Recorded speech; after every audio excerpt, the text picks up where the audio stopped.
What's up, Breakthrough Success listeners? Mark Bertie, the podcast coach here, helping people launch, grow, and monetize their podcasts. And one of the things that really stops people from being able to launch something successfully, be able to make money, be able to accomplish the big goal they're going after, are some destructive habits and addictions that can really derail people who might have great potential, but they're held back by these things.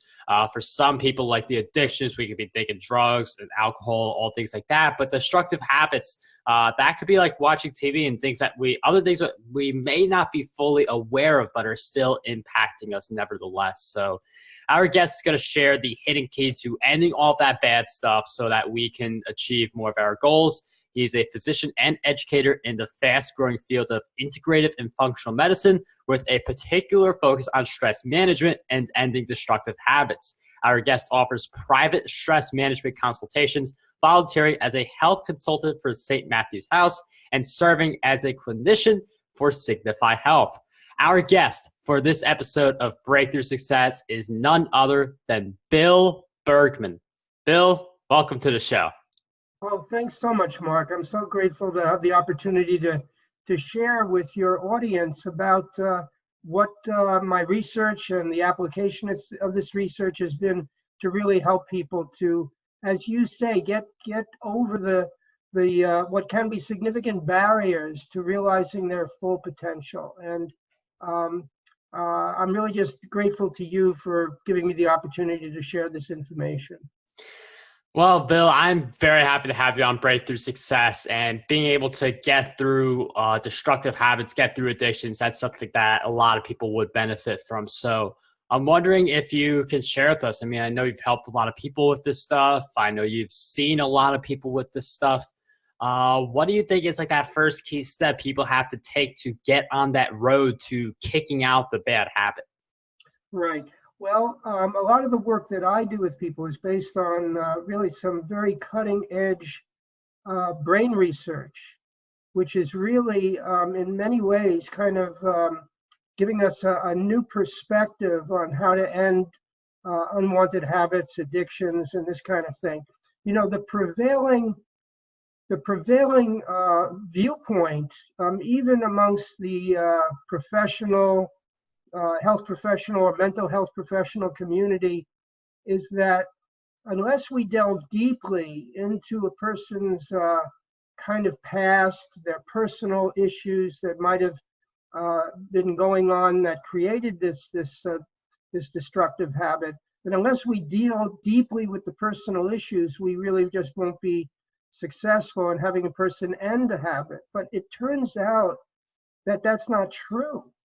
It turns out that the latest brain science is clarifying for us that the key, that I kind of say a hidden key because it's just not well recognized as yet, but the hidden key for ending any kind of unwanted, destructive habit, addiction, is in understanding how the brain forms the habit and how the habit is driven by the urge or the craving to eat, to think, or to act in a certain way, even though we really don't want to be thinking in a certain way, we don't want to be acting in a certain way. We have an urge or a craving. And it isn't, as it turns out, necessary to get to the deep psychological and personal factors that might have been responsible for developing the habit in the first place. But once the habit is well established, that if we can just understand and see and experience the urge in a new way, we can more easily dismiss it, and on that basis not act on it. And then as a consequence, the brain pathways that were reinforced by repetition actually begin to weaken. And as the urge weakens, the feeling I need to act or to think in a certain way, as that urge diminishes, well, with the end of the urge, it's the end of the habit. And it is interesting that you mentioned like urge and craving. Is like I've read different books on habits. Like they talk about like the habit loop. They talk about cue, routine, reward. But urge and craving, those are like, I mean, I feel like a lot of people, they know the destructive habit is destructive, but they have that urge or that craving that brings them to living that habit and continuing to do the thing they know they shouldn't be doing. So you mentioned that like getting rid of the urge, being able to diminish it would change the habit. So how can we take action on that so that the urge craving doesn't affect us anymore? Well, first of all, we have to understand what the urge is. The urge, the craving, these are feelings. These are feelings. And while originally we might have developed an unwanted, what turns out later to be an unwanted or destructive habit, at the beginning, it might have even been a kind of innocent desire to just feel better, to just somehow have some immediate gratification, whatever it is. And this is true, by the way, what I'm sharing is true no matter what form the habit may take, no matter how it expresses itself. Ultimately, at the beginning, it was because we wanted to just feel better. So we kind of did something. Maybe we didn't necessarily feel it was that bad, or we were just sort of experimenting or whatever it is, but there's pleasure associated with it. And as a consequence, a portion of the brain that we refer to as the lower brain, it's actually the brainstem. It's literally lower in the skull, and it's the lower part of the brain. It's also referred to as the brainstem, the limbic system.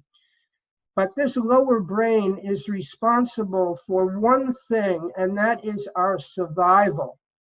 So the lower brain is what allows us to actually live. I mean, it controls, it's the impulses that control our breathing, our heartbeat. I mean, virtually all of the physical activities that are necessary for our survival, including procreation, which of course is then the sexual energy. All of this is really essentially coming from a lower brain that, from an evolutionary point of view, it's kind of identified as kind of almost like a reptilian brain. They refer to the lower brain as reptilian because it doesn't have any kind of rational thought. It's really just a kind of survival machine that's operating in order for us to survive. And the thing about this lower brain is that with repetition, the lower brain kind of draws the conclusion. It's not a thinking kind of thing, but it's just the way that it was created. With repetition and reinforcement, the lower brain actually begins to think that if something is repeated, it must be important for survival.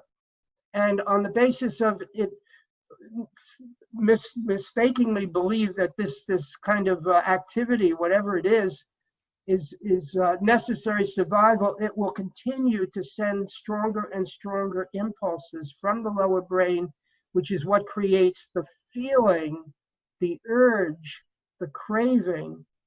And we fortunately have the higher brain. The higher brain is located at the higher up in the skull, and that's the seat of our intelligence, of our rationality, of our compassion, a capacity for love, being unselfish, the kind of more elevated human qualities, we could say even spiritual qualities, that really define us as a human being. But through repetition, the lower brain kind of begins to exert too great an influence. And as a consequence, is continually sending out these signals that we need to do something, even though the rational part of us, the conscientious part of us, really knows that it's really not in our best interest. So we find ourselves almost kind of getting two conflicting messages simultaneously. And this is where it gets kind of interesting, because we can kind of feel like we're fighting ourselves. A part of us telling us not to do something because we know it's not really healthy for us. It's not really in our best interest. It's not really going to serve us in terms of our goals. But on the other hand, we kind of get a sense, again, through the lower brain, that we do want to do this. That in fact, it's important to do this. That, it comes up with all kinds of justifications and rationalizations for doing something we really don't want to do. And unless we see the truth of this, we can feel that we're sort of at war within ourselves. But it really is not true that the lower brain is really generating anything which is of real meaning or significance. It's a survival mechanism. The more we begin seeing it this way, the more we can separate our higher consciousness, our higher attributes from the impulses from the lower brain. I hope that is, at least to some degree, kind of creating some clarity, Mark. I mean, it's interesting you bring up different parts of the brain. I mean, the part so what I'm getting is that the part that comes from the, like, doing the bad habit, it's a survival mechanism. And like for some, like, people feel like this destructive habit or this addiction is some kind of survival mechanism. It is this, I can see, like, you could argue like the comfort zone itself is the survival zone rather than the comfort zone. And getting out of that comfort survival zone is what allows you to break those habits. So I think one of the things we should explore a little bit is, like, how do we get out of that comfort zone and reach our higher goals and higher thoughts as well? Right. Well, one of the kind of ways that I help people to see that the urge in a way in which they don't have to act on it. Now, for some people, it can happen very quickly. For others, it takes time. I mean, it's just kind of how quickly we can really gain the insight. But one way that I explain it to people is, just imagine that you're driving along. You're, of course, driving. You've got your hands on the steering wheel and your foot is on the accelerator and all. But you've got a backseat driver. And that backseat driver is sitting back there. And as you're approaching an intersection, the light goes yellow, and you decide, you're driving the car, you decide you're going to stop. But meanwhile, your backseat driver is screaming there in the back, go through the light, go through the light, you can do it. There's no police around, and anyway, you're a good driver, go through the light. Well, you could have a sense that, gee whiz, I mean, maybe I should. But you just decide that, no, you're not going to go through the light, that you're going to stop. Well, that backseat driver just gets so upset and starts screaming at you. Well, it turns out that's an analogy of the impulses from the lower brain. But the important thing to understand is that the backseat driver actually has absolutely no control over what you do with the car. It can scream, it can do all kinds of things, but if you simply recognize that this is just the backseat driver, I'm in control, I'm driving the car, I'm not going through the red light. So as people begin to more and more gain the insight that what's coming from the lower brain, what's driving the cravings, what's driving the urges is like a survival mechanism, but we don't have to pay attention to it. That it's not really us. It just can kind of feel like us because it's happening within our own consciousness that we're actually getting the feeling we need to do something we don't want to do. But that feeling is not us. If we want to identify at all, we want to identify with the attributes of the higher brain. And what's really powerful, Mark, is that as we begin to realize the truth of this, we begin to more easily separate ourselves from the urge or the craving. And as we gain distance between ourselves, who we truly are, and just an impulse from the lower brain, then it becomes easier and easier to dismiss that urge. And as we dismiss the urge, I'm not talking about ignoring it, I'm not talking about resisting it, I'm not talking about willpower, I mean recognizing it for what it is. Just a backseat driver that has no real control over our decisions. As much as it may feel like it doesn't have that power. And by not acting on it, the neurocircuits weaken. It's something called neuroplasticity. And those circuits that have been established and have been reinforced through the conditioning and the repetition, they begin to weaken. And on the other hand, we can strengthen. The other half of the equation is strengthen the healthy connections that really are a consequence of the functions of the higher brain. So it's a matter of gaining insight. At the beginning, this can all sound kind of intellectually like a lot of concepts. But with some time, sometimes, as I say, very, very quickly. Other times it can take a little while. With the right coaching and all, we can really facilitate our insight. This insight leads to power. We actually find ourselves in a position where we're not any longer giving in to these urges. We're recognizing them for what they are. We're dismissing them. We're not resisting them. We're not using willpower. We're just using the power of our insight. And it actually does diminish the craving and the urge. And when the cravings and the urges diminish, with the end of that feeling, I need to act in a certain way, I don't want to act, as the cravings diminish, as the urges diminish, eventually, and it can be soon or it can take a while, the habit will end at that point. Then we may still have the issues in our lives that may have been responsible for creating that destructive habit. We can deal with that, but we're no longer encumbered with the burden of having to deal with a habit or an addiction that's just getting in the way of everything we really want to do with our life.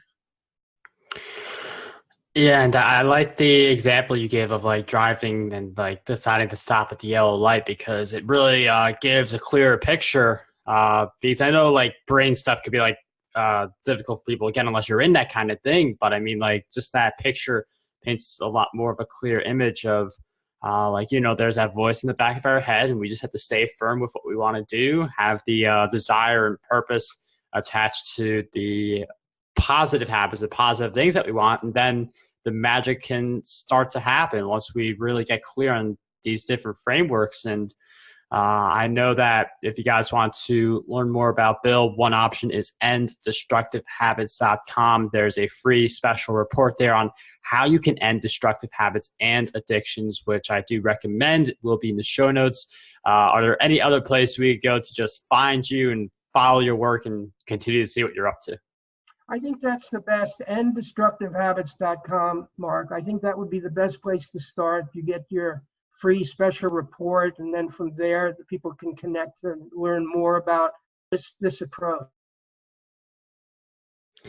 Well, we'll definitely throw that link in the show notes, as I mentioned before. And we'll also throw an ocean writing in the show notes as well. That's the mastermind I'm doing with a few authors who want to learn how to make six figures with their books in Florida and to January. So if you want to, if you're a New Yorker like me, or just someone who wants to escape the snow and get a lot of good knowledge on how to make six figures with your books, that's going to happen at the end of January. So link in the show notes there as well. But Bill, once again, thank you so much for coming on Breakthrough Success. It was such a pleasure having you on the show.